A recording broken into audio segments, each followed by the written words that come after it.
Hi mga loves, maayad nga adlaw sa inyong tanan or magandang araw sa inyong lahat kung sa Tagalog. At kamusta po kayo? Welcome back po sa aking Another channel. day At another cooking vlog na naman tayo mga loves. Share ko naman sa inyo kung ano yung mga niluluto ko para sa aking alaga. Sa mga papunta na po dito sa Taiwan, sa mga magtatrabaho bilang caretaker, panoorin nyo po itong video para naman magkaroon kayo ng idea pagdating nyo dito kung ano yung mga niluluto. Hindi naman ako expert mga loves, pero ito yung mga niluluto ko kadalasan dito sa alaga ko. Simple nga lamang ito mga loves, gulay-gulay lang yung mga kinakain nila dito, lalo na pag dalawa lang kayo ng alaga nyo, mga gulay lang talaga halos yung mga niluluto or kinakain nila. Mas mabuti rin talaga mga loves na meron tayong konting kaalaman or konting idea kung paano nila niluluto, paano sila nagluluto ng kanilang mga pagkain dito. Ganon din ako dati mga loves, nung papunta ako dito ay nanonood din ako ng mga vlog na nagtatrabaho din dito bilang isang caretaker.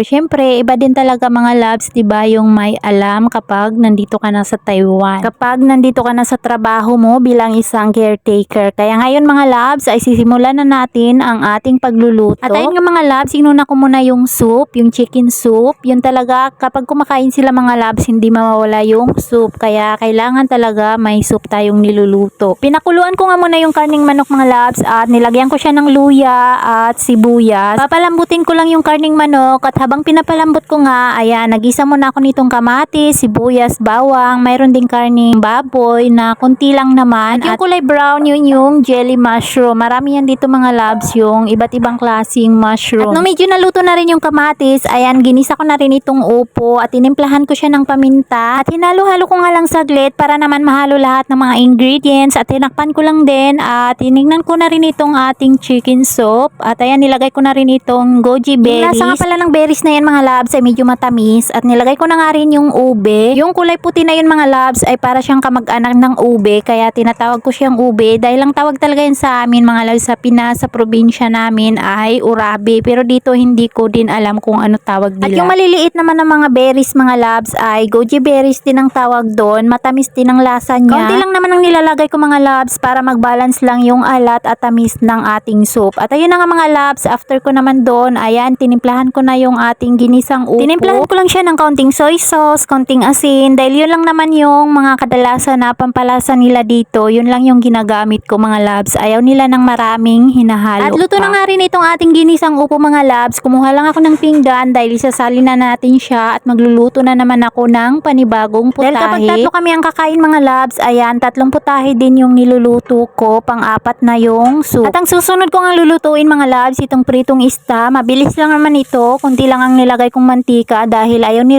nila ng maraming mantika. At para maluto talaga yung isda ay tinatakpan ko lang ito para naman siya maluto ng maigi. Dahil nga konti lang yung nilagay nating mantika kaya kailangan takpan natin para maluto yung ating pritong isda. At ayan na nga mga loves, ay luto na rin ito. Mabilis nga lang itong naluto. At ito namang ating chicken soup mga loves ay tiningnan ko kung luto na nga ito. At ayan na nga mga loves, luto na rin itong ating chicken soup. At ito na nga mga loves, yung last na aking lulutuin, yung ginisang gulay. Gigisa ko lang siya sa garlic at titimplahan ko lang siya ng konting paminta at konting asin. At bago ko siya tatakpan mga loves ay halu-haluin ko lang siya para hindi siya magkulay brown dahil ayaw nila ng kulay brown na gulay. Kailangan nandyan pa rin yung kulay green. Ganun lang yung technique ko dun mga loves para mag-stay pa rin yung kulay niya. Dahil nga pag nagkulay brown mga loves ay nawawala na daw yung kanyang sustansya. At ayun ang mga loves, natapos na din ako magluto. Kung napansin yung mga loves, mayroon tayong inihaw na chicken. Yun yung leftover namin kagabi. Ininit ko na nga lang din. At hanggang dito na lang muna ang ating video mga loves. Thank you for watching.